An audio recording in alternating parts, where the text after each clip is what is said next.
So as you can see, we're not doing any cooling. The expansion valve isn't being operated via the control board. Motor looks sound. So we have our expansion valve tool here. We're going to use to open up the valve some more to get some more cooling for the customer. So we're gonna go ahead and press the counterclockwise button until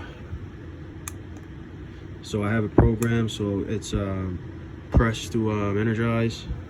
So as you can see, we're already starting to cool down.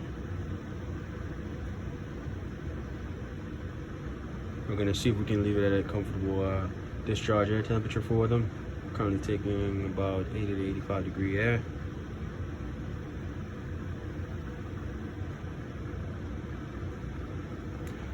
I'm on the LG Multi-V.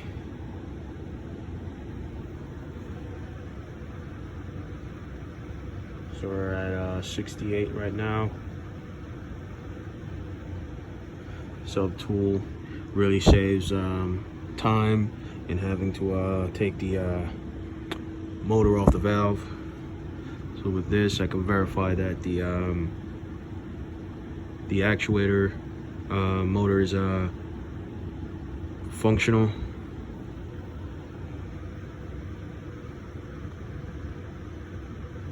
And that the valve is operating to meter the refrigerant.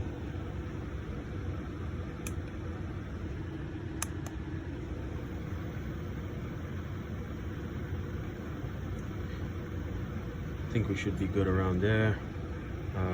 We'll monitor it for fuel. Thank you so much.